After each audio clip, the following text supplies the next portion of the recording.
এদিকে গাজায় ইসরায়েলে নতুন করে হামলা অগ্রহণযোগ্য বলে উল্লেখ করেছেন ইউরোপীয় ইউনিয়নের ইউ পররাষ্ট্রনীতি বিষয়ক প্রধান কাজা কালাস।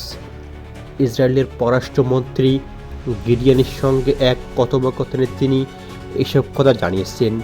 বার্তা সংস্থা এক প্রতিবেদনে এ তথ্য জানিয়েছে। প্রতিবেদন অনুযায়ী গত 19 জানুয়ারি ফিলিস্তিনের স্বাধীনতাকামী সংগঠন হামাসের সঙ্গে সাময়িক যুদ্ধবিরতির চুক্তি করে ইসরায়েল বাহিনী।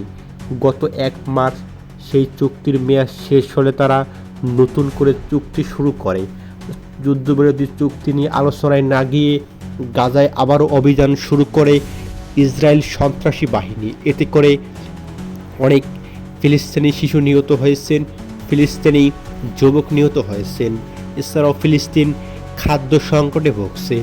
এরই জেরে গাজা উপত্যকায় বিমান হামলা চালায় ইসরায়েল সন্ত্রাসী বাহিনী। এদিকে হামাস নিয়ন্ত্রিত অঞ্চলের স্বাস্থ্য মন্ত্রণালয় জানিয়েছে, যুদ্ধবিরতির মেয়াদ বাড়ানোর আলোচনা ভেঙে দেওয়ায় ইসরায়েলি বোমা হামলায় দুদিনে প্রায় 400 ফিলিস্তিনি নিহত হয়েছেন।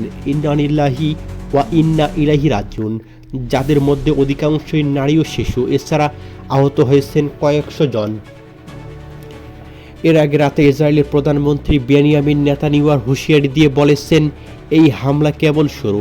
হামাসের সঙ্গে ভবিষ্যতে আলোচনা কেবল হামলার মাধ্যমেই হবে। এ বিষয়ে ইউরোপীয় ইউনিয়ন পররাষ্ট্রনীতি বিষয়ক প্রধান কাজা কালাস বলেন, তিনি এক কথোপকথনে ইসরায়েলের প্রধানমন্ত্রী গিডিয়ন সারকে জিজ্ঞাসা করেছেন যে আপনি কেন এটি করেছেন। কালাস জানান, তিনি এই হামলাগুলোকে অগ্রহণযোগ্য বলে বার্তা দিয়েছেন। এতে তিনি বিশেষভাবে বেসামরিক মানুষের প্রাণহানির কথা উল্লেখ করে বলেন। কালাস আরও জানান, তিনি মিশরে যাবেন এবং আরব কুইন এর সঙ্গে চলমান পরিস্থিতি নিয়ে আলোচনা করবেন। যে আলোচনায় অংশ নেবে মিশর, জর্ডান, কাতার, সৌদি আরব ও যুক্তরাষ্ট্র আরব আমিরাতের বড় বড় মুসলিম কান্ট্রিগুলো।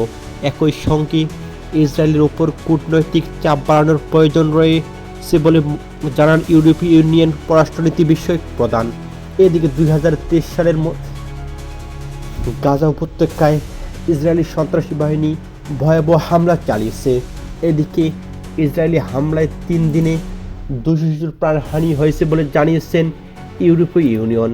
আরও জানানো হয়েছে, এই হামলার ভয়াবহ রেশ ধরে অনেক শিশু নিহত হয়েছেন।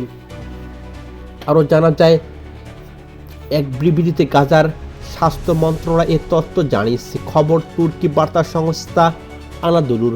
এতে বলা হয়েছে, গাজা উপত্যকায় ভোর থেকে চালানো ভয়াবহ ইসরায়েলি হামলায় এ পর্যন্ত নিহতের সংখ্যা বেড়ে দাঁড়িয়েছে 710 জনে পৌঁছেছে, যার মধ্যে 200 জনের বেশি শিশু রয়েছে। এমনকি গত 24 ঘন্টায় 110 জনকে হত্যা করা হয়েছে। এছাড়া এই হামলায় এখন পর্যন্ত 909 জন ফিলিস্তিনি আহত হয়েছে বলে বিবৃতিতে উল্লেখ করা হয়েছে। আরও জানানো হয়েছে, এই দুদিনে ভয়াবহ বিমান হামলা চালানোর পর ইসরায়েলি বাহিনী তাদের স্থল অভিযান আরও বিস্তৃত করেছে, যার ফলে উপত্যকা জুড়ে হতাহতের সংখ্যা আরও বাড়তে পারে বলে আশঙ্কা করা হচ্ছে।